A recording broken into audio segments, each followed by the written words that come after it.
Ya. Qul huwallahu ahad. Pemirsa Hasanah, Lam yalid wa lam surah Al-Ikhlas, surah pendek, mudah dihafal, bahkan hampir semua umat muslim hafal di luar kepala.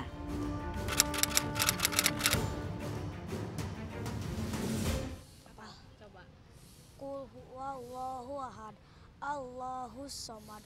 Lam yalid wa lam yulad wa lam yakul lahu kufuwan ahad. Surat Al-Ikhlas nggak? Apa? Coba. Qul bismillahirrahmanirrahim. Qul huwallahu ahad. Allahus samad. Lam yalid wa lam yulad wa lam yakul lahu kufuwan ahad. Qul huwallahu ahad. Allahus samad. Lam yalid wa lam yulad wa lam yakul lahu kufuwan ahad. Hafal saya, Mbak. Bisa coba. Bismillahirrahmanirrahim. Qul huwallahu ahad. Allahus samad. Lam yalid wa lam yulad wa lam yakul lahu kufuwan ahad. Insya Allah. Bismillahirrahmanirrahim. Qul huwallahu ahad. Allahus samad. Lam yalid wa lam yulad wa lam yakul lahu kufuwan ahad. Banyak orang menyebutnya surah Qulhu, karena surah ini diawali dengan ayat Qul huwallahu ahad. Karena pendek surahnya, hanya 4 ayat dan mudah dihafal, bahkan sering dibaca dalam bacaan zikir, sehingga tak sedikit orang yang menganggap surah ini remeh. Jika seorang imam sholat sering membacanya, tak sedikit orang yang mencemooh, menganggap imam tak banyak memiliki hafalan Al-Quran. Hal semacam ini juga pernah terjadi di zaman Nabi, hingga Nabi pun memuji orang yang selalu membaca Al-Ikhlas, bahkan menyebut orang itu dicintai Allah karena kecintaan orang tersebut pada surah Al-Ikhlas. Ada cerita menarik di zaman kita sekarang ini yang dialami seorang yang sangat membenci Islam.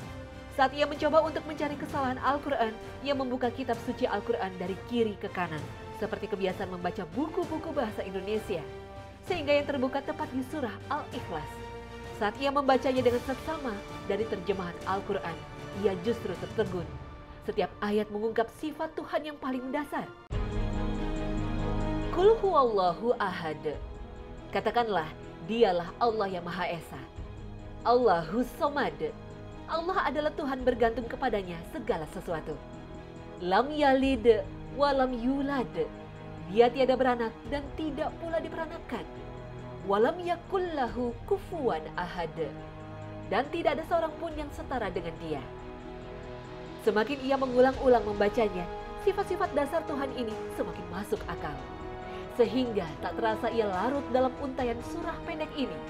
Tanpa disadari, hal inilah yang mengetuk pintu hidayah dan mengantarkannya bersyahadat, asyhadu alla ilaha illallah wa asyhadu anna muhammadar rasulullah. Bukankah dengan demikian, surah Al-Ikhlas ini luar biasa? Sekalipun pendek dan mudah dihafal, ternyata banyak rahasia yang menakjubkan. Dari namanya, surah ini juga istimewa. Tidak seperti kebanyakan surah dalam Al-Quran, kata ikhlas atau kata yang serumpun dengannya sama sekali tidak disebutkan dalam kandungan surah. Padahal semua nama surah, pasti di dalam surah itu akan tercantum kata surah itu. Misalnya surah Al-Baqarah, pasti di dalamnya ada kata Al-Baqarah. Surah An-Nisa, di dalamnya pasti ada kalimat An-Nisa. Surah Al-Ma'idah, pasti di dalamnya ada kata-kata Al-Ma'idah, dan seterusnya. Tapi berbeda dengan surah Al-Ikhlas. Dari 4 ayat di dalam surah ini, tak disebutkan di dalamnya kata Al-Ikhlas. Bahkan kata turunannya pun tidak ada. Jika demikian, apa hubungan surah ini dengan Al-Ikhlas yang berarti keikhlasan? Ada sebagian ahli yang mengatakan bahwa hal ini menunjukkan bahwa ikhlas memang sulit dideteksi. Bahkan iblis dan setan pun tidak tahu. Hanya Allah SWT yang tahu akan keikhlasan seseorang. Memang surah Al-Ikhlas itu pendek dan mudah dihafal, akan tetapi nilainya sangat tinggi. Sebanding dengan sepertiga Al-Quran. Rasulullah SAW pernah bertanya pada para sahabatnya, apakah seorang di antara kalian tidak mampu untuk membaca sepertiga Al-Quran dalam semalam? Mereka menjawab, bagaimana mungkin kami bisa membaca sepertiga Al-Quran? Lalu Nabi SAW bersabda, Qul huwallahu ahad. Itu sebanding dengan sepertiga Al-Quran. Hadis riwayat Muslim. Abu Sa'id Al-Khudri juga menceritakan bahwa dia mendengar seorang laki-laki membaca surah Al-Ikhlas berulang-ulang. Ketika pagi datang, dia menghadap serta menuturkan hal tersebut kepada Rasulullah. Laki-laki itu sepertinya menganggapnya kecil. Rasulullah pun bersabda, "Demi zat yang jiwaku ada di dalam genggamannya, sungguh surah Al-Ikhlas itu sebanding dengan sepertiga Al-Quran." Hadis riwayat Al-Bukhari.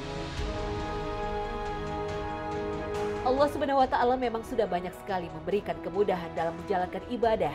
Banyak sekali amalan yang ringan jika dijalankan, tetapi berat jika ditimbang. Seolah pintu surga dibuka lebar-lebar bagi umat Muhammad Sallallahu Alaihi Wasallam.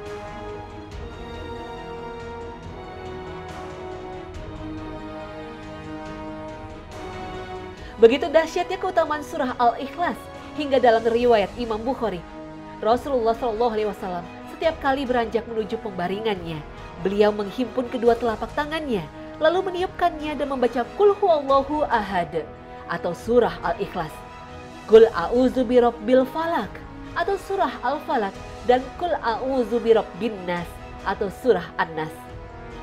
Lalu beliau mengusapkan kedua telapak tangannya itu ke tubuhnya, yang dimulai dari bagian kepala dan wajahnya, lalu ke bagian tubuh yang lain.